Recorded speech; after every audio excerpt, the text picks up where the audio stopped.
Hello dear student, आ गए अपने अगली क्लास में। और हम लोग अब बनाएंगे प्रसार गुणांकों में क्या संबंध है। तो तीन प्रकार का हमने प्रसार देखा। एक देखा हमने रेखीय प्रसार, चला याद कर लें थोड़ा सा पिछली क्लासों के बारे में। एक देखा हमने क्षेत्र प्रसार, यानी जिसमें क्षेत्रफल में परिवर्तन हुआ था। और एक देखा था हमने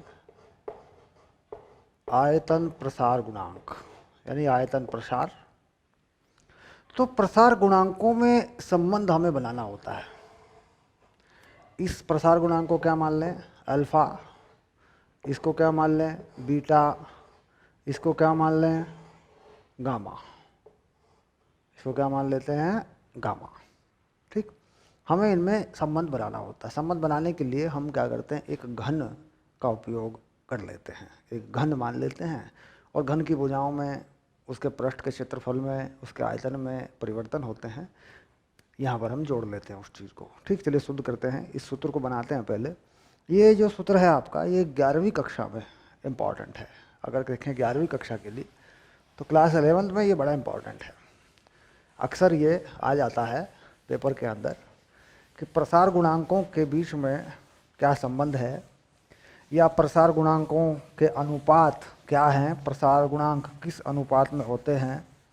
या फिर ये भी आ जाता है कि सिद्ध करिए कि प्रसार गुणांकों के अनुपात 1, 2, 3 होते हैं, है ना। बदल बदल के सवाल आता है। कुल मिला के उसमें क्या लिखना होता है, ये हम करते हैं अभी।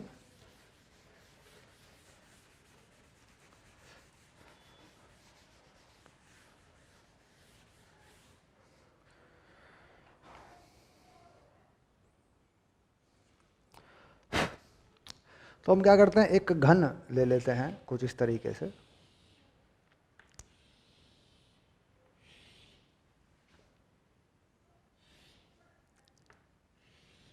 ये देखो, मैंने घन बना दिया एक।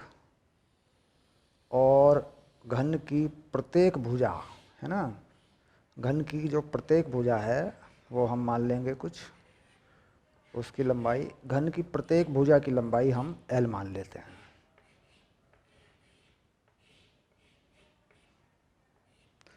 ठीक, यदि घन का तापमान थोड़ा सा बढ़ाएं तो लंबाई में, क्षेत्रफल में परिवर्तन होंगे।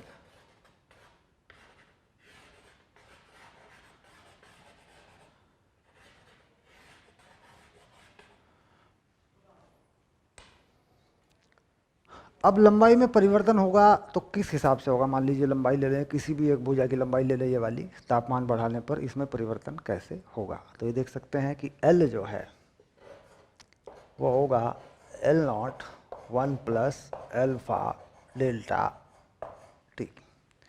L0 जो है ये पहले वाली लंबाई है। इसको क्या करें, L0 बना लेता हूँ। देखो ये लो, ऐसे। ठीक, ये पहली जो लंबाई है, तापमान बढ़ेगा तो इस लंबाई में थोड़ा सा परिवर्तन होगा, यानी ये हो गई प्रारंभिक लंबाई। ओके। अब इसी के हिसाब से जो कुल क्षेत्रफल है पृष्ठ का, वो भी बढ़ेगा। कुल क्षेत्रफल पृष्ठ का क्या मान लें? S। पहला मान लें S0 1 plus beta delta T. देखिए ये पृष्ठ का क्षेत्रफल भी बढ़ेगा, आयतन भी बढ़ेगा। V0 1 plus gamma delta T, आयतन भी बढ़ेगा। तो ये लंबाई बढ़ी, ये पृष्ठ का क्षेत्रफल बढ़ा, कुल पृष्ठ का क्षेत्रफल, और ये आयतन बढ़ा। अब इनके मान अगर रख दें तो इनके मान क्या होंगे, इसका और इसका मान रखें अगर, तो इसमें पृष्ठ का क्षेत्रफल क्या हो जाएगा? 6L², यानी भुजा इंटू भुजा होता है 6 गुना। 6 गुना यानी 6 फलक होते हैं, 6 पृष्ठ होते हैं, तो 6 गुना हो जाता है। तो ये हो जाएगा L1 plus alpha delta T. देखिए इसका स्क्वायर होगा, और यहाँ पे 6 गुना, एक पृष्ठ के क्षेत्रफल को 6 गुना करेंगे तो ये चीज़ 6 गुना हो जाएगी, ऐसे।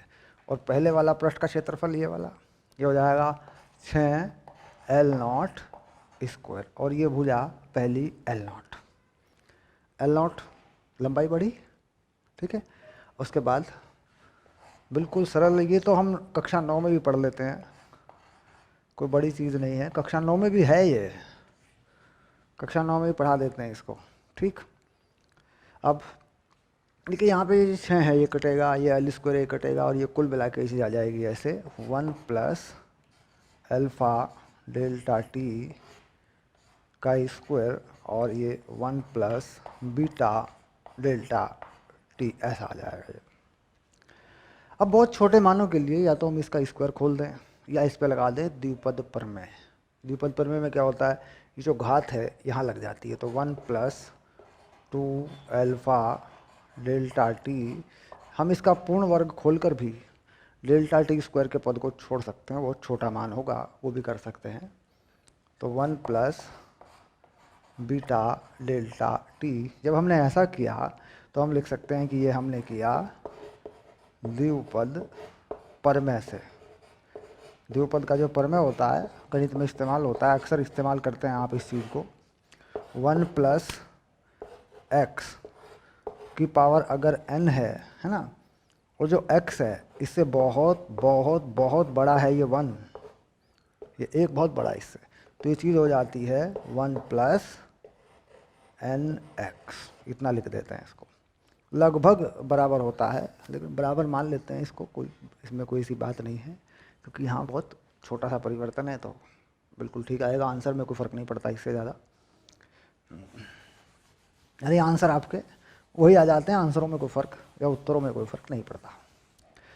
तो द्विपद के प्रमेय से इसे काट देते हैं एक को, तो देखिए ये आ गया बीटा इक्वल्स टू 2 अल्फ़ा, यानी क्षेत्रफल का प्रसार रेखीय प्रसार का 2 गुना, प्रसार गुणांक 2 गुना हो गया, ठीक। अब इसके बाद आयतन में देखें, अगर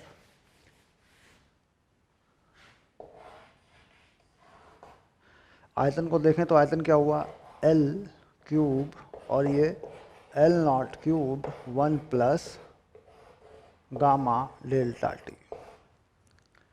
कोई लंबाई बड़ी है एल, और प्रारंभिक लंबाई क्या है, एल नॉट है, ठीक है। तो कुल मिला के एल की वैल्यू रख देंगे ये वाली, तो कुछ ऐसा बनेगा, देखो L not 1 plus gamma delta T, और यहाँ पे घन, यहाँ पे घन, और यहाँ एल क्यूब 1 प्लस गामा अरे बाप रे, सॉरी ये आ गया गामा डेल्टा टी, ओके। तो ये नंबर देखो इससे कट जाएगा। फिर द्विपद प्रमेय का इस्तेमाल करेंगे, 1 प्लस 3 गामा डेल्टा टी, और ये 1 प्लस गामा डेल्टा टी नहीं अल्फ़ा डेल्टा टी, तो गलती हो रही है ना, अल्फ़ा डेल्टा टी, लंबाई में क्या है, अल्फ़ा है ना, गलती लिख दिया तो गलती हो गई, ऐसे ये आ गया। इसको काट लेंगे एक को, तो यानी देखो डेल्टा टी से डेल्टा टी काटेंगे बाद में, तो कितना आ जाएगा, गामा इक्वल्स टू 3 अल्फ़ा, ठीक। तो अल्फ़ा बीटा गामा का अनुपात, अल्फ़ा अनुपात बीटा अनुपात गामा और समानुपात है ना, या डबल अनुपात 1 अनुपात 2 अनुपात 3, देखो ये आ गया, ठीक। यानी अगर हमें अल्फ़ा पता हो, अल्फ़ा का हमें पता हो, यानी रेखीय प्रसार गुणांक मालूम हो, तो हम उसका आयतन प्रसार गुणांक भी निकाल लेते हैं, ठीक। कुल मिलाकर ये सिद्ध करने का मामला होता है। प्रश्न इस पे कई तरीक़ों से आ जाता है, अल्फ़ा बीटा गामा में संबंध बताइए, ये भी आ जाता है, सिद्ध कीजिए अल्फ़ा बीटा गामा ऐसे होते हैं, ये भी आ जाता है, ठीक।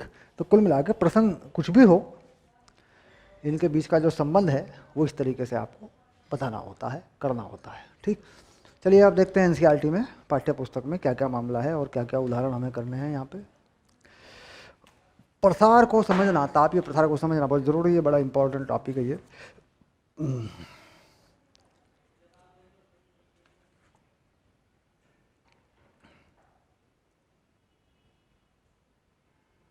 चलिए 11 1, 11 1 तो हमने कर दिया। 11 1 का उत्तर तो ये है, देखो 11 में लिखा है दर्शाइए कि किसी ठोस के आयताकार शीट का क्षेत्र गुणांक उसके रैखिक प्रसार गुणांक का 2 गुना होता है। ये देखिए ये जो उत्तर है ना, ये बेसिकली ये उदाहरण नंबर NCERT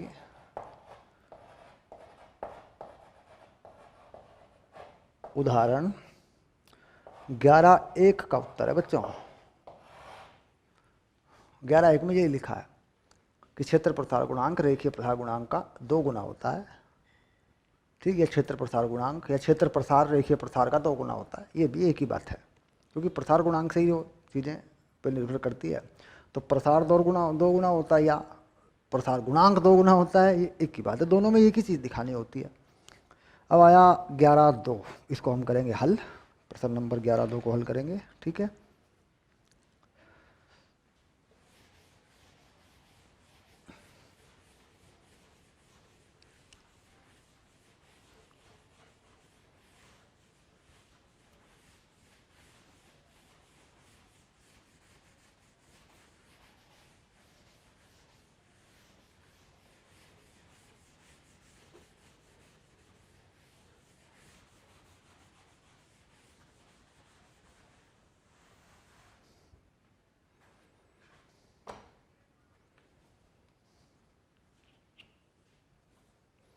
उदाहरण 11 2 है ना।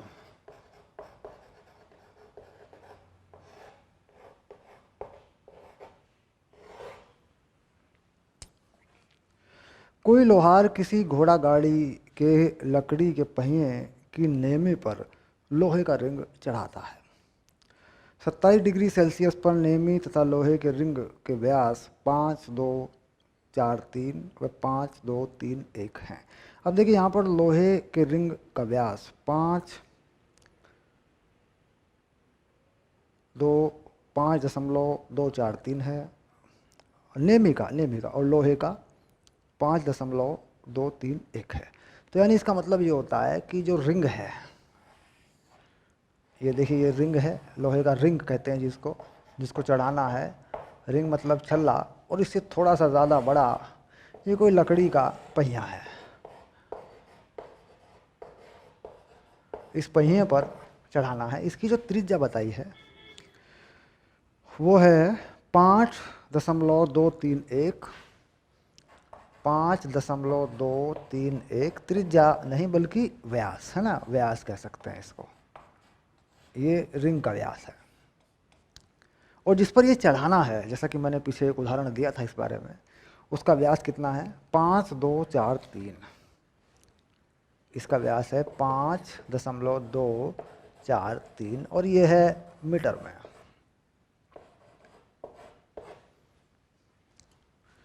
ठीक, तापमान जो है वो है अभी T जो है वो है 27 डिग्री सेल्सियस, और प्रसार गुणांक जो लोहे का है वो बताएंगे आपको। लोहे का जो प्रसार गुणांक है वो भी आपको मिल जाएगा। लोहे की रिंग को किस ताप तक तप्त किया जाए कि वह पहिए की नेमी पर ठीक बैठ जाए। अब यहाँ पर जो प्रसार गुणांक है लोहे का, वो पीछे सारणी से हम देख के लगा सकते हैं। देखो प्रसार गुणांक जो है रेखीय प्रसार गुणांक, क्योंकि लंबाई बढ़ानी है हमें, ये जो है ये परिधि की लंबाई है, ये हमें बढ़ानी है, बड़ा कर देना है थोड़ा सा रिंग को। तो लोहे के पदार्थ का या लोहे का प्रसार गुणांक जो है वो है 1.2 10⁻⁻5, यानी इसका जो अल्फ़ा है 1.2 गुना 10⁻⁻5 प्रति केल्विन लिखा होता है। इससे फ़र्क नहीं पड़ता है, क्योंकि ताप का जो अंतर है, मैंने बताया था कि ताप का अंतर एक ही होता है, चाहे सेल्सियस में रखो या चाहे केल्विन में रखो। ठीक, तो कुल मिलाकर डेल्टा टी की आवश्यकता है। तो अंतिम जो व्यास है वो ये है, और जो प्रारंभिक व्यास है वो ये है। इसको बढ़ाकर ये बनाना है ताकि छल्ला बड़ा हो जाए, और गर्म करके इस पर पहिए पे इसको फिट कर दें। बाद में फिर ठंडा हो जाएगा तो जकड़ लेगा उसको, जो है लकड़ी के पहिए को जकड़ लेगा। ठीक, तो कुल मिला के अगर हम देखें लंबाई के नियम से या रेखीय प्रसार से, तो 2πr2 2πr1 यह परिधि की लंबाई, ये बाद वाली, ये पहले वाली, और ये 1 प्लस अल्फ़ा डेल्टा टी ये आ गया। तो हम यहाँ से ये पाई काट लें ऐसे, तो क्या होगा 2R2। अब ये बना लिया हमने, इसी का ये बना लिया R2 और ये बना लिया R1, यानी लोहे को गर्म करके R2 तक ले जाना है। ठीक, ये बना लिया R2।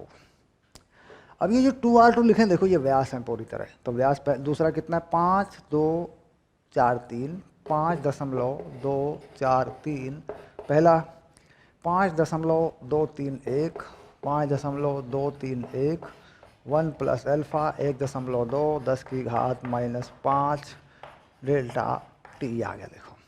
ठीक, तो बस हल करके डेल्टा टी का मान निकाल सकते हैं। डेल्टा टी का मान आएगा 218 डिग्री सेल्सियस, यानी T2 का मान, है ना।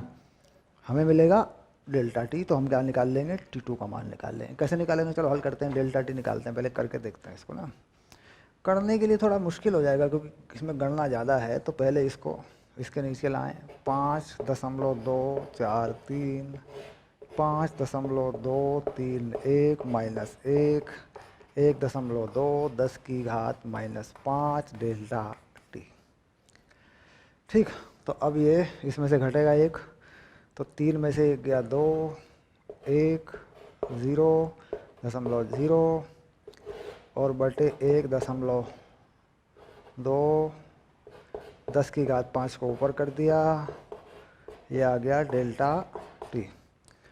तो डेल्टा टी जो है यहाँ पर आ रहा है, इसे पूरा करते हैं, 1, 2, 0, 0 और ये लगभग आ रहा है 1.2 डेल्टा टी। तो ये मान जो है आ रहा है, क्योंकि ये क्या बचेगा, 3 में से 2 बचेगा, 1 बचेगा, ख़त्म हो गया, सही है। और इसमें भी 1.2 है, और ये जो 0, 0 5 के बदले में लगाएंगे, 2 0 भी लगाएंगे, ये भी सही है, 1.2 ये भी सही है। डेल्टा टी जो है और नीचे जो नंबर है अलग से, वो ये झुका तो है 5.231। देखो गुणा करके हल करने में देखो टाइम लगता है इसमें ना, गुणा करेंगे तो नहीं हो पा रही आसानी से ना। चलिए कर देते हैं, थोड़ा सा एक बार और लिख देते हैं। ये आ गया, देखिए ऐसे। ये जो चीज़ देखो, ये पूरी की पूरी ये आ गई 1000, तो यानी डेल्टा टी आ रहा है 1000 बटे ये 5.231। अब हल करने पे आ रहा है ये डेल्टा टी जो है 218 डिग्री सेल्सियस फाइनल, यानी अंतिम तापमान, यानी T2 माइनस 27, ये आ रहा है जो है 218 में से 27 घटा दें, 18 ये गए और 27, 218 में से सीधा सीधा घटा देते हैं यार 27, कोई दिक्कत नहीं है, हल करके नहीं। 18 में 7 गए 1, 8 में 7 गया 1 और 11 में 9, ये आ रहा 91। तो ये आ रहा है 191, है ना, ये आएगा, इसका मान आएगा 191। ये देखो, है ना। तो T2 कितना आ रहा है, फिर लिख देते हैं वही 218 डिग्री सेल्सियस, यानी डेल्टा टी जो आएगा वो कितना आएगा 191 आएगा। इसको कैलकुलेटर से हल करें, मतलब अपने गणित में हल करें तो इतनी चीज़ आ जाएगी। ठीक, दिख रहा है 18 पंजे 90, 19 पंजे 95, कुछ इस तरीके से वैल्यू है, तो इतना आ जाएगा। 27 क्या है, पहला तापमान है, और ये क्या है, डेल्टा टी है। तो अंतिम तापमान को क्या माना, T2, पहले वाले को क्या माना 27, जो कि दे रखा है हमें। तो 27 यानी फाइनल टेम्परेचर, अंतिम ताप, माइनस पहले वाला ताप, ये ताप का अंतर आया है 191। तो अंतिम ताप क्या होगा, अंतिम ताप फिर यहाँ से लगा देंगे, फाइनल माइनस इनिशियल, ये अंतर हो गया, तो 218 आ गया। यहाँ पर इसकी जगह पे T2 माइनस 27 लिख के भी चल सकते हैं। डेल्टा टी क्या है, T2 माइनस 27, 27 को क्या मान लें T1 और इसका तापमान जो गर्म करना है वो कितना मान लें, T2। ये हमें बताना था कितना गर्म करें। तो बिल्कुल यही उदाहरण मैंने पीछे करवाया हुआ है आपको। मैंने एक इस तरीके से बना के बता दिया था किस तरीके से गर्म करके छल्ला या रिंग चढ़ाया जाता है। फिर भी एनसीईआरटी के सवाल हम जानते हैं इम्पॉर्टेंट होते हैं। चलिए यहाँ पर हमारा प्रसार खत्म हो जाता है। प्रसार से बने हुए सवाल, उदाहरण, उसकी थ्योरी यहाँ पर हमारी पूरी हो जाती है। अब हम बात करेंगे अगला टॉपिक पर, जिसे हम कह रहे हैं ऊष्मा के बारे में। ऊष्मा, विशिष्ट ऊष्मा या ऊष्मा धारिता।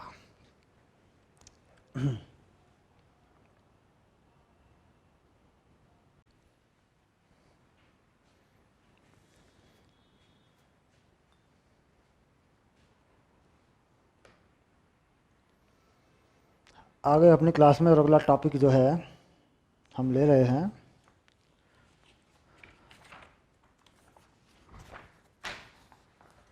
एनसीईआरटी में जो नंबर है वो लिखूंगा मैं अभी आपके लिए।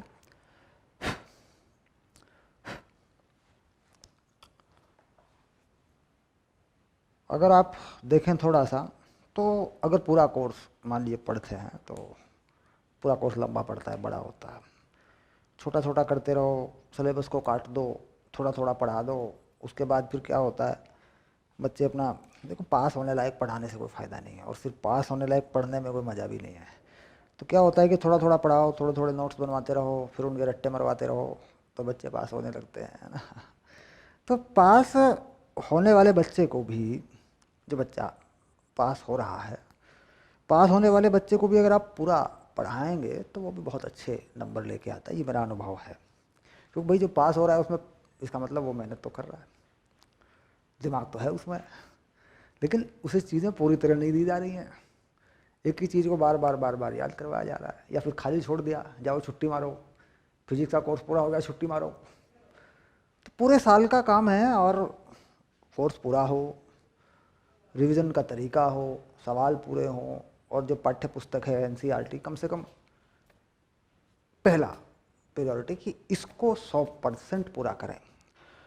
इसके अलावा फिर आपके पास अपना कोई तरीका होता है, अपना कोई सिस्टम होता है। मान लीजिए टीचरों के पास अपनी एक व्यवस्था होती है, भाई अपना टीचर ने कुछ न्यूमेरिकल बना रखे हैं, दैट इज़ फॉर डेवलपमेंट। विद्यार्थी के डेवलपमेंट के लिए टीचर ने कुछ अच्छे सवाल बना रखे हैं तो वो देगा, फिर वो नोट्स देगा, असाइनमेंट देगा। होता क्या है कि चैप्टर के बारे में थोड़ा सा पढ़ाया और नोट्स देने चालू कर दिए, छोटी छोटी चीज़ें नोट्स में लिख के दे दी, बच्चे याद कर रहे हैं, और बच्चा ये मान के चलता है कि यार हमारे गुरुजी ने तो बड़ा ज्ञान दे रखा है, बहुत है हमारे पास। तो मुझे लगता है कि ये ठीक नहीं है, क्योंकि जब हम जानते हैं कि बच्चा पढ़ रहा है, और जब हम ये भी जानते हैं कि बच्चे ने हमें फीस भी दी है, और हम ये भी जानते हैं कि बच्चे के प्रति हमारी जिम्मेदारी है, और हम ये भी जानते हैं कि हमारी कमजोरियाँ क्या हैं, तो क्यों ना हम अपनी कमजोरियों को ठीक करें, पूरा पढ़ा दें बच्चे को, पूरी तैयारी करवा दें। चलिए शुरू करते हैं।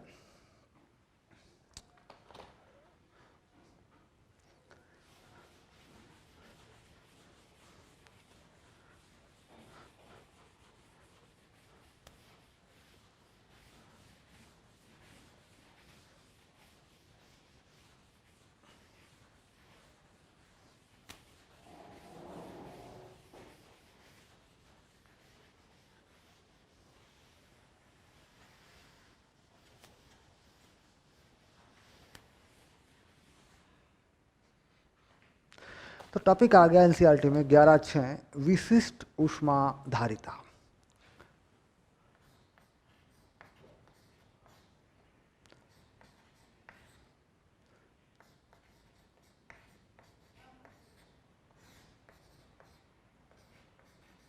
विशिष्ट ऊष्मा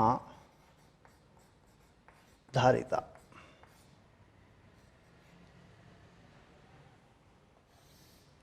यानी स्पेसिफिक हीट कैपेसिटी।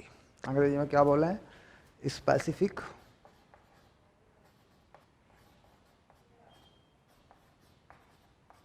हीट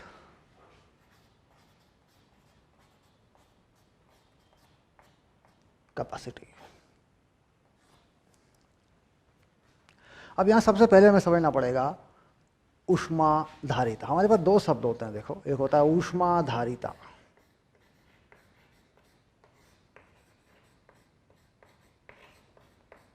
और एक होता है हमारे पास विशिष्ट ऊष्माधारिता। यानी विशिष्ट जो है और ऊष्माधारिता में क्या फ़र्क है इसको समझना पड़ता है। ज़्यादातर लोग इसको एक ही मान लेते हैं, विशिष्ट ऊष्माधारिता।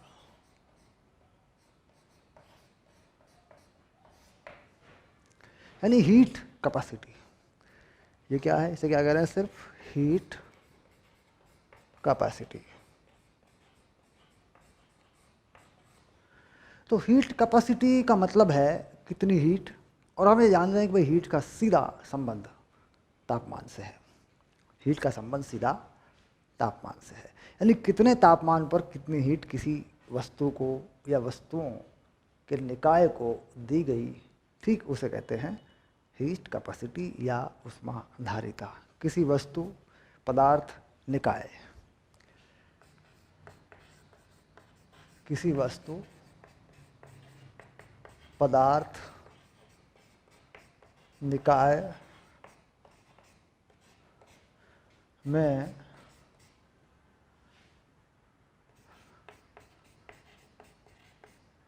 तापमान के साथ ऊष्मा परिवर्तन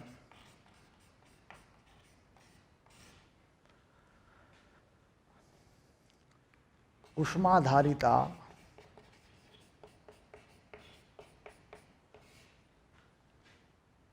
के रूप में परिभाषित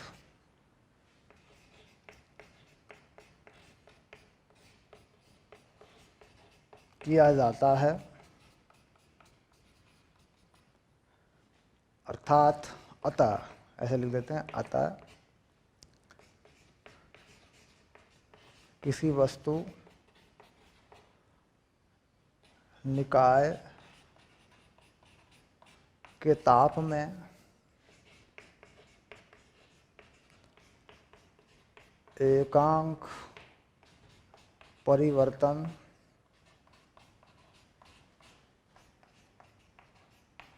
करने के लिए दी गई या ली गई ऊष्मा उसकी ऊष्माधारिता कहलाती है।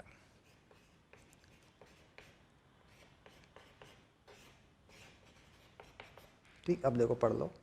ऊष्माधारिता के रूप में परिभाषित किया जाता है। यहाँ तक तो कोई बात ही नहीं है, तो सिंपल सरल सी बात है। किसी वस्तु या निकाय के तापमान में एकांक परिवर्तन करने के लिए जितनी हीट उसमें देंगे या उससे लेंगे वह उसकी ऊष्माधारिता होगी। यानी ऊष्माधारिता को अगर देखें, परिभाषित करें तो S delta Q by delta T ये है। और अगर इसे अवकलनीय फॉर्म में करें, इसी चीज़ को अवकलनीय फॉर्म में करें अगर, तो S dQ बाई dt ये है अवकलन,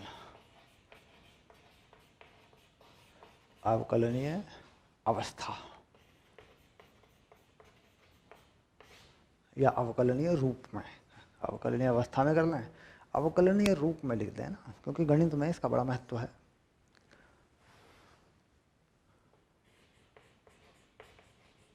ऐसे तो यानी यहाँ पर डेल्टा Q है क्या, ऊष्मा, और डेल्टा T है तापांतर। तो बिल्कुल सी सरल सी परिभाषा है, सीधे हीट से, ऊष्मा से जुड़ी हुई है।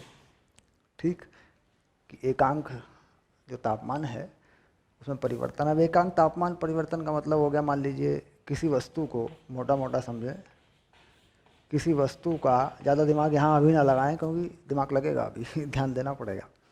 किसी वस्तु का तापमान 20 डिग्री सेल्सियस से 25 डिग्री सेल्सियस तक बढ़ाने में या बढ़ाने के लिए 500 जूल ऊष्मा की आवश्यकता होती है।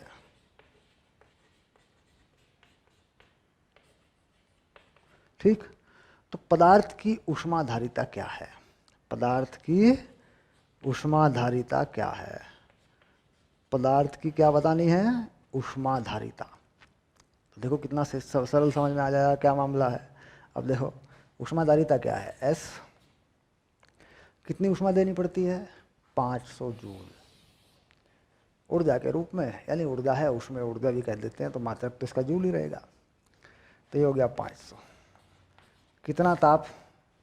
ताप कितना बढ़ा है बताओ? 25 से 20 से 25, तो 5, ये आ गया 5। तो जूल प्रति डिग्री सेल्सियस। केल्विन में भी ले सकते हैं, ताप का अंतर लगेगा तो केल्विन में भी लिख सकते हैं, कोई बड़ी बात नहीं है। या जूल प्रति केल्विन, क्योंकि ताप का अंतर जहाँ लगता है वहाँ अंतर केल्विन में भी और सेल्सियस में भी एक ही जैसा होता है। तो कुल मिलाकर कितना मान आ गया? ये आ गया 100, बस 100 जूल प्रति केल्विन या जूल प्रति डिग्री सेल्सियस। Okay, done.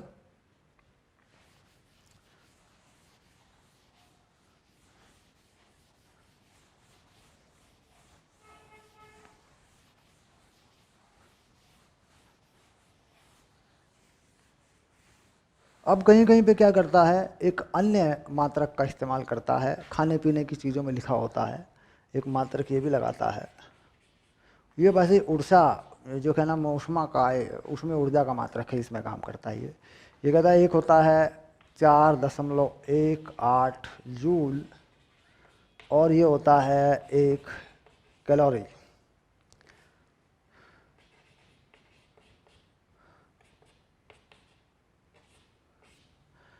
इसे अंग्रेजी में बोलते हैं कैलोरी, ऐसे। यानी 1 कैलोरी में कितने जूल होते हैं? 4.18 जूल। ठीक, यानी अगर ऊष्मा कैलोरी में ली जाएगी, अगर हम ये मान लें कि हम इस मात्रक को कैलोरी में ले जाना चाहते हैं, तो S का मात्रक क्या हो जाएगा कैलोरी में? मात्रक क्या हो जाएगा? कैलोरी प्रति केल्विन, कैलोरी प्रति केल्विन या कैलोरी, चलो मैं लिख देता हूँ, हिंदी में लिख दिया मैंने, कैलोरी प्रति डिग्री सेल्सियस।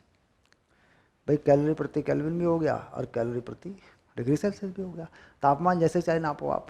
तो कुल मिला के अगर इसे ज़्यादा लिखते हैं, मोटा मोटा लिखते हैं, तो 1 कैलोरी को 4.2 जूल भी लिख देते हैं। देखो ये 4.18 है तो 4.2 भी लिख देते हैं इसको। तो जैसा जहाँ दिया है, जैसी व्यवस्था है, वैसे कर सकते हैं। पर बात पता क्या है, चलेगा क्या? कर जी, चलेगा यही मात्रक जो है जूल चलेगा, क्योंकि ऐसा ही मात्रक जूल है कार्य का, ऊर्जा का, ऊष्मा का। तो कहीं ऐसा होता है कैलोरी में दिया होता है तो बदल लें अपना, उसे जूल में बना लें, उसके बाद काम कर लें। और अगर कैलोरी में दिया है और कैलोरी में ही उत्तर मांगते हैं तो कैलोरी में ही उत्तर दे सकते हैं, कोई बड़ी बात नहीं, सिंपल सी बात है। चलिए, तो मात्रक हो गए। अब बात करते हैं कि ये जो चीज़ है ये कैसे काम करती है। अवकलन रूप में यह सूत्र कैसे काम करता है, इसको समझना बहुत ज़रूरी है।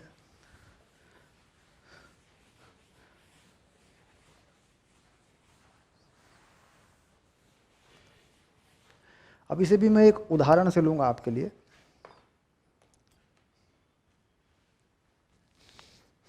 इस चीज़ को दे रहे हैं उदाहरण।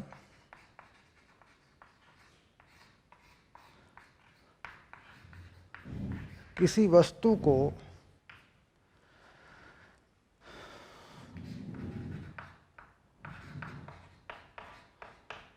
दी गई ऊष्मा तापमान पर निर्भर करती है।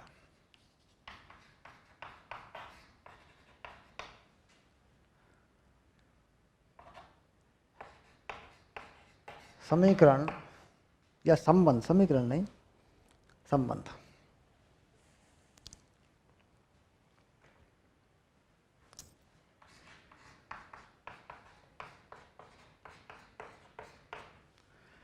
ठीक, जहां T जो है वो तापमान है, तो तापमान को देखो बड़ा T करके लिखते हैं। मान लीजिए ये है और ये है, ये किस में कहता है, ये जूल में है, और T जो है वो केल्विन में है। T किस में है, तापमान किस में है, केल्विन में है। तो कहता है इसकी या इस पदार्थ की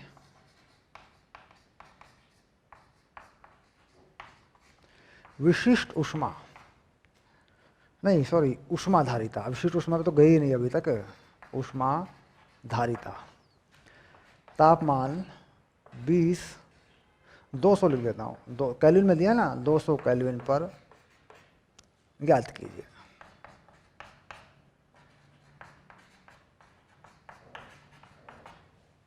दो सौ केल्विन पर ज्ञात कीजिए। ठीक है, ये जो कीजिए है ना, ये मैं पता नहीं क्यों ऐसा लिख देता हूँ, ऐसे कर लो इसको, लो, ठीक हो गया। अब क्या करें, ये T² था ना, ऐसा, ठीक। तो सवाल तो समझ में आ गया होगा भाई, किसी पदार्थ को दी गई ऊष्मा, उसके तापमान पर उसमें तापमान बढ़ता जाता है, तो उसमें ऊष्मा भी, उसको ऊष्मा देने का तरीका भी या ऊष्मा भी उसमें बढ़ती जाती है। तो ऊष्मा किसी भी तापमान पर निर्भर करती है। किसी पदार्थ की ऊष्मा कह सकते हैं, या दी गई ऊष्मा उसमें रहती है, वो भी कह सकते हैं, जैसे चाहे कहो। क्यों परिभाषित हुआ, ऊष्मा परिभाषित हुई, ये वाली चीज़, ठीक।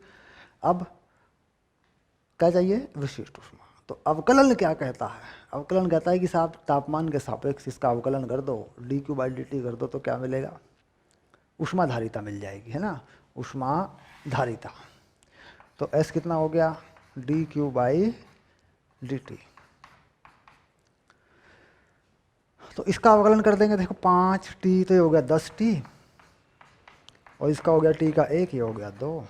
कितने तापमान पे चाहिए, 200 पे, है ना, 200 केल्विन पे।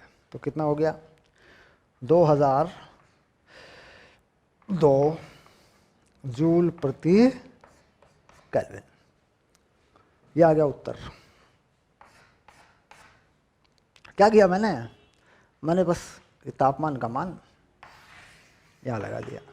तो 10 गुना 200, 2000 हो गया, आगे 2 था, जोड़ दिया इसमें, और इससे यह कैसे आया, मैंने अवकलन कर दिया। तो ऊष्मा तापमान पर निर्भर करती है, तो ऊष्माधारिता अवकलन से ज्ञात होती है। अब इसका थोड़ा उल्टा करके देखते हैं, समाकलन का इस्तेमाल करके देखते हैं इसमें, ठीक है।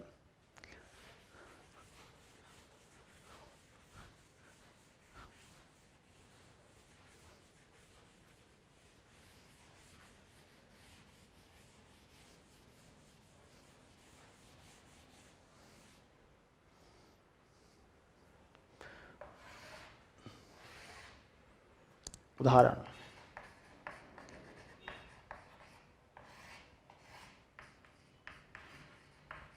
किसी निकाय की ऊष्माधारिता परम ताप का फलन है। क्या लिखूं, परम ताप का फलन है। परम ताप का फलन है, ऐसे मतलब है कि ताप पर निर्भर करती है। परम ताप यानी केल्विन वाला ताप है। ओके, भाषाओं को ठीक करें, भाषाओं में जो एग्जाम के अंदर हेरा फेरी होती है ना, उसमें ना उलझे। कुछ बच्चे कहते हैं सर पेपर में सवाल क्या था यही नहीं पता चल पाया, तो इसलिए क्या होता है कि हमारी भाषा कमजोर है, ठीक। तो भाषाओं को ठीक करें, सवालों में थोड़ी भाषा का हेर फेर करें कि यार ये तो ये भी हो सकता है, इसको तो ये भी लिख सकते हैं, ये सवाल तो ऐसे भी आ सकता है ना। तो कुल मिलाकर किसी निकाय की ऊष्माधारिता परम ताप का फलन है। तो कैसे लिख दिया, ये देखो S2,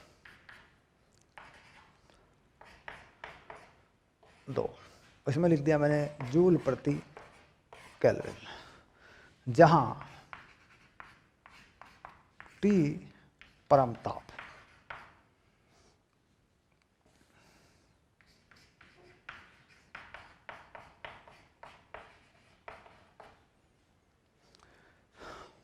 अब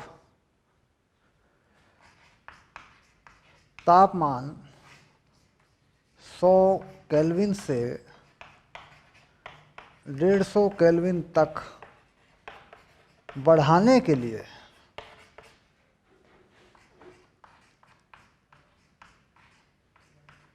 निकाय को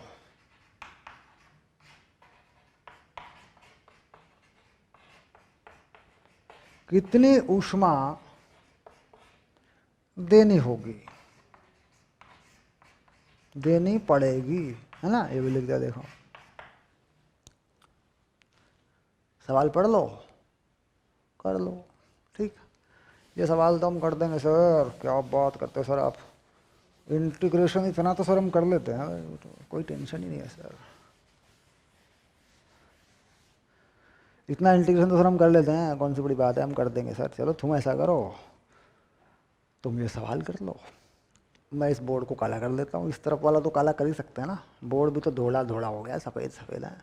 चलो ठीक, तुम लोग करो, मैं इसे काला करता हूँ। तसल्ली से करो, कोई टेंशन नहीं, कोई जल्दी नहीं है, कोई भागम भाग नहीं है, आराम से करो, प्यार से।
चलिए मैं आ गया वापस, और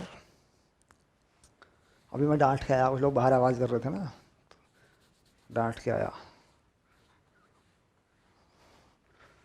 थोड़ी सी आवाज़ है ना, माइक पकड़ लेता है। ओके चलिए शुरू करते हैं।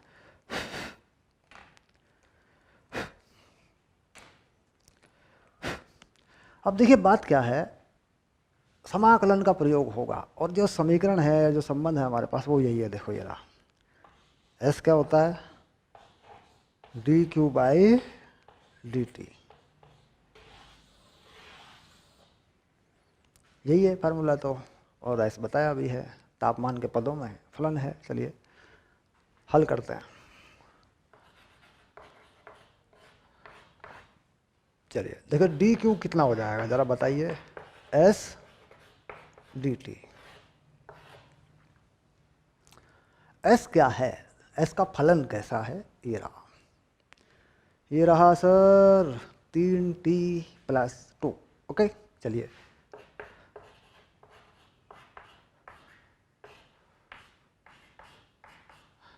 कहाँ से कहाँ तक तापमान बढ़ाना है, 100 से 150, तो लिख देते हैं ये 100, और कहाँ तक, 150 तक, प्रारंभिक और अंतिम, ये तुम जानते हो, इसे कहते हैं सीमा, समाकलन की सीमा।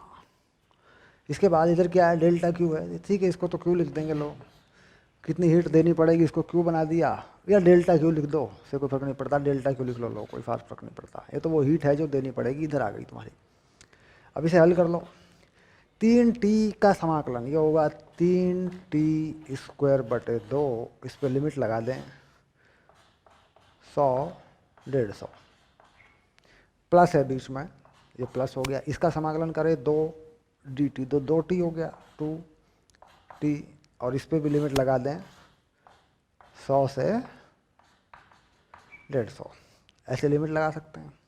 ठीक, अब इसके बाद मान रख देंगे। देखो यहाँ कितना आएगा ज़रा देखें एक बार, 3/2, ये बाहर आ गया 3/2, 150 का स्क्वायर माइनस 100 का स्क्वायर।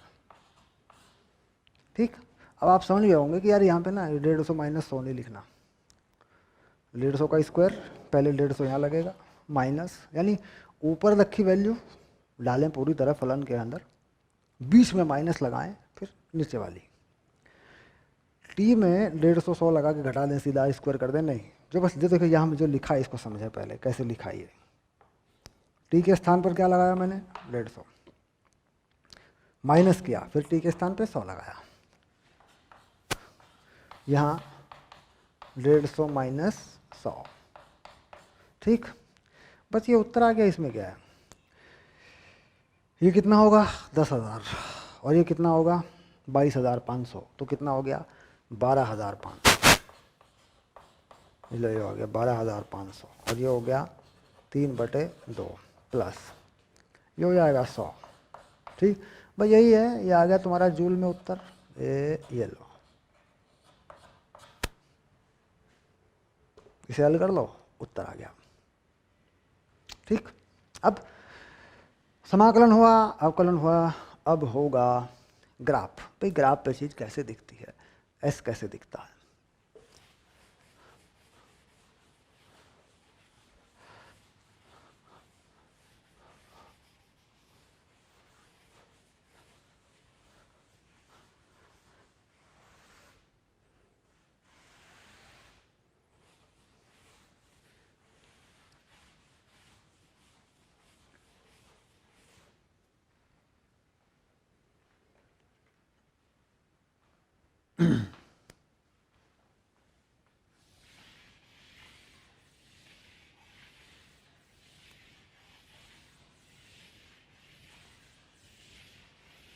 बस 1 मिनट के लिए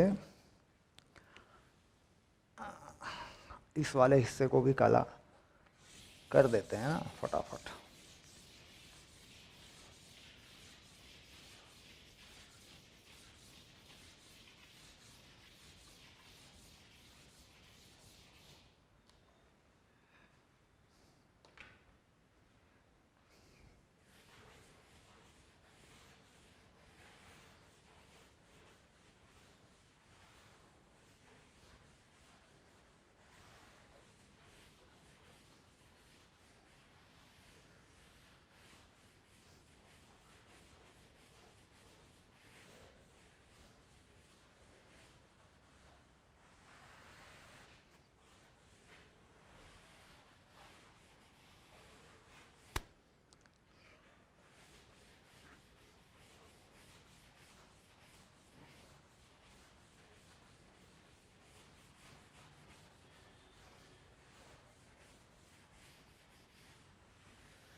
देखिए, अगर वस्तु की ऊष्माधारिता अचर है तो क्या करते हैं उसके लिए, हम जानते हैं कि हम वस्तु को दी गई ऊष्मा को लिखते हैं डेल्टा क्यू, और वस्तु के ताप में परिवर्तन हम लिखते हैं डेल्टा टी। तो delta Q by delta T अचर है, इसका मतलब ऐसा ग्राफ है। ठीक, इसका मतलब हो गया delta Q by delta T बराबर एस, और ये हो गया अचर, है नहीं, एस का मान क्यू डेल्टा टी है ना, ये आ गया। देखो डेल्टा टी के साथ एस, अरे नहीं नहीं बाबा, सरल रेखा है ना, हाँ सीधी रेखा। अब ये जो है ऐसे, ये देखो ये, हाँ ऐसे, हो गया, ये हो गया वाई अक्ष, ये हो गया एक्स अक्ष, और ये एस का मान अचर हो गया। और जो एस का मान है वो इस कोण के बराबर होता है, ये हो गया थीटा। कोण किस में होता है? टेन थीटा में। टेन थीटा कितना हो गया? Delta Q by delta T, यही हो गया एस। इसमें मान अचर है। ठीक, अब इसके बाद दूसरा ग्राफ अगर बनाते हैं,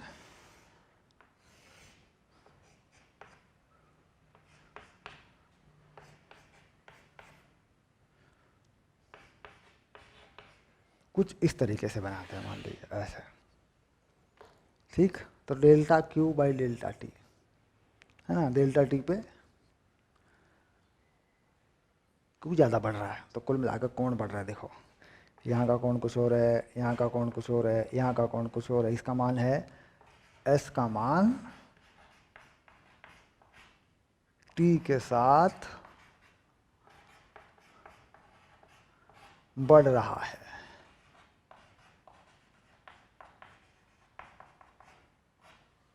यानी अचर नहीं है, ऊष्माधारिता अचर नहीं है। और कुछ बनाए, अब देखिए इसमें एक ऐसा बना देता हूँ। इसमें बताओ जरा क्या हो रहा है, देखो सोच समझ के बताना। कोण घट रहा है, देखो। ये कोण होता है, यही तो होता है delta Q by delta T, कोण ही होता है। कुछ छोटा सा डेल्टा क्यू मान लें, है ना, छोटा सा डेल्टा टी मान लें। जगह जगह स्पर्श रेखा का कोण अगर गणित में बोलते हैं स्पर्श रेखा का कोण। खैर कोण घट रहा है, साफ साफ दिख रहा है कोण घट रहा है ना। तो इसका मान एस का मान तापमान बढ़ने के साथ घटता है। ये आ गया देखो।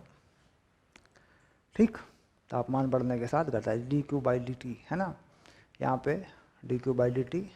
अब घटता है तो किस तरीके से घटता है, वो फिर हम कोई हमारे पास संबंध होना चाहिए, है ना, कोई संबंध होगा हमारे पास, कोई समीकरण होगा हमारे पास, तभी तो बताएंगे। ठीक, ओके डन, ये आ गया देखिए। ठीक है, तो कुल मिलाकर ये एस के 3 इस तरह के ग्राफ हैं। ठीक, यानी delta Q by delta T graph से कैसे देखा जा सकता है।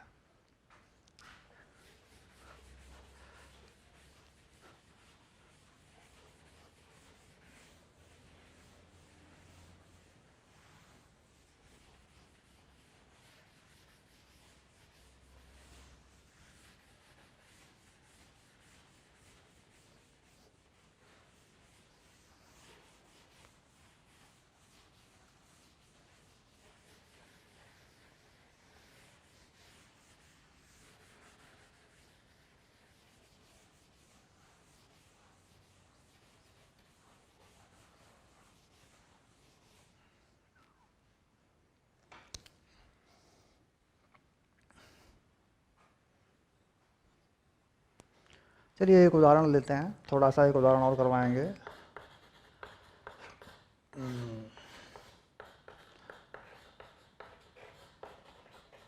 किसी वस्तु की ऊष्माधारिता व तापमान के बीच ग्राफ दिया है। ऊष्माधारिता व तापमान के बीच एस और टी के बीच एक ग्राफ दिया है। कैसा ग्राफ दिया है जरा बना के दिखाते हैं आपको। ये ग्राफ कैसा दिया है ये बना के बताता हूँ। ठीक,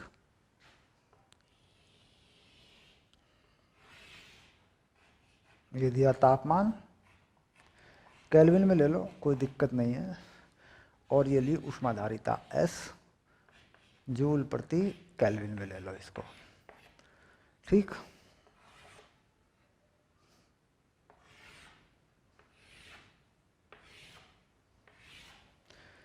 तापमान 50 केल्विन, 100 केल्विन और ये 150 केल्विन, ऐसे दे दिया। ऊष्माधारिता 10 जूल पर केल्विन और यहाँ 20 जूल पर केल्विन। ठीक, ग्राफ बनाया, ग्राफ बनाया ऐसा।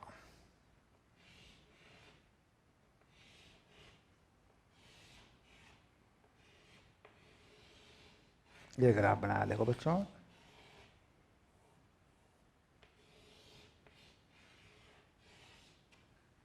हो गया। और इसको बता दिया 0। ठीक, इसको 0 बता दिया, यहाँ पे तापमान 0 पे बता दिया, या कोई ग्राफ बना दिया किसी भी तरीके से। अब यहाँ पर पहला सवाल तुमसे पूछा, वस्तु को 50 केल्विन से 150 केल्विन तक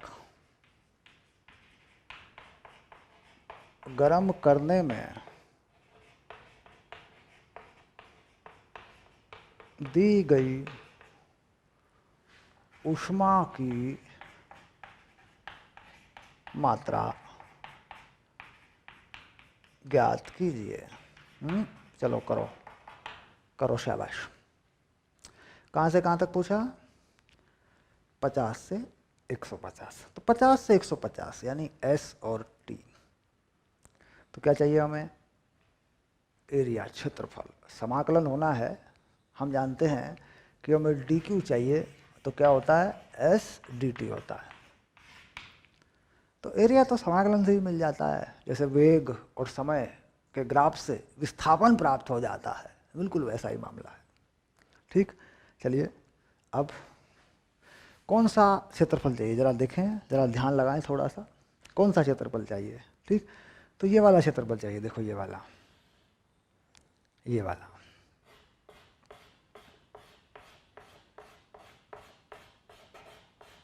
ये वाला क्षेत्रफल चाहिए, ये पूरा क्षेत्रफल चाहिए तुम्हें। और इधर ये वाला क्षेत्रफल। ठीक, तो कितना हो जाएगा? 50 और 150 के बीच में। ठीक, तो ऊष्मा की मात्रा डेल्टा क्यू। ठीक, तो पहला क्षेत्रफल इसका बना लें। तो ये जो आयत है, देखो आयताकार मान लें, ये कितना बनेगा? 50 से 100 यानी 50। और ये कितना बनेगा? इसकी ऊंचाई क्या बनेगी? ये वाली, ये कितनी है? 10 गुना 10 प्लस, आगे कौन है? आगे त्रिभुज है, और त्रिभुज इसका आधा है भाई, जितना ये पूरा आयत है उसका आधा त्रिभुज है। तो कितना हो गया? ये हो गया 250। क्यों? क्योंकि पूरा त्रिभुज का पूरा आयत का कितना बन रहा है? 500। या फिर ऐसे निकाल लो, त्रिभुज का आधार, त्रिभुज की ऊंचाई 1/2, 1/2 आधार गुना ऊंचाई, उससे निकाल लो, क्या फर्क पड़ता है। या फिर सीधा देख लो भाई, ये आयत आयताकार है, इसका आधा त्रिभुज है, जोड़ दो, कुल मिला के ये आएगा। देखो तो कितना आ रहा है? 500 यानी 750 जूल। ये आ गया उत्तर। ठीक, ओके। अब ऊपर का एरिया जो है धनात्मक और नीचे का एरिया ऋणात्मक होता है। कहीं ऐसा करते हैं बच्चे, जोड़ देंगे पूरा एरिया, नहीं, पूरा क्षेत्रफल जोड़ा नहीं जाता। अगर नीचे क्षेत्रफल आता है तो उसको धनात्मक यानी इसको माइनस भी करना पड़ता है। मान लीजिए ग्राफ आगे बढ़ जाए, यहाँ मान लीजिए ग्राफ यहाँ चला जाए सपोज, है ना ऐसे, तो ये क्षेत्रफल कैसा, ये क्षेत्रफल कैसा आएगा बच्चों? अपना कंसेप्ट बना के रखना है। ये क्षेत्रफल कैसा लगेगा? माइनस में, plus plus minus, plus plus minus, यानी नीचे वाला कैसा लगाना है? माइनस में, ऊपर वाला प्लस में। तो क्या निकालना होता है? कुल क्षेत्रफल, जिसे कहते हैं नेट क्षेत्रफल। कुल से मतलब सीधा जोड़ना नहीं, बीज गणितीय योग। तो क्या हो गया? क्षेत्रफलों का बीज गणितीय योग, यानी निशान लगाकर चलाना है। जैसे मान लीजिए ये क्षेत्रफल आ गया कितना? +10। ये कितना आ गया? +5। ये कितना आ गया? -4। तो देखो कितना आ रहा है बताओ? 10, 5, 15, 11 आ रहा है। समझ रहे होंगे मेरी बात को, ऊपर का प्लस नीचे का माइनस। तो नेट क्षेत्रफल, नेट क्षेत्रफल से मतलब बीज गणितीय योग क्षेत्रफलों का। इस तापमान के अक्ष से ऊपर के क्षेत्रफल कैसे, धनात्मक, और नीचे के कैसे, ऋणात्मक। बिल्कुल वही जैसे विस्थापन निकालते हैं, क्योंकि जब हम दूरी निकालते हैं गति में तो क्षेत्रफल का माइनस नहीं लगाते, सीधे जोड़ देते हैं उसको। लेकिन जब हम विस्थापन निकालते हैं तो विस्थापन में क्या करते हैं, ऊपर का क्षेत्रफल नीचे का क्षेत्रफल चिन्ह सहित, उसके निशान जो होते हैं प्लस माइनस वो लगा के चलते हैं। तो यहाँ पर क्या है, निशान के साथ में लगेगा, निशानों के साथ में। जैसे मैंने लिखा, इसका कितना मान लिया मैंने, ऐसे ही 10, इसका कितना 5, तो नीचे वाला कितना मान लिया 4, तो कैसे लगाया 4 मैंने, माइनस का। तो कुल मिला के प्लस ऊपर वाला और नीचे वाला माइनस। कुल, कुल से मतलब नेट, नेट से मतलब बीज गणितीय योग क्षेत्रफलों का। Okay, done.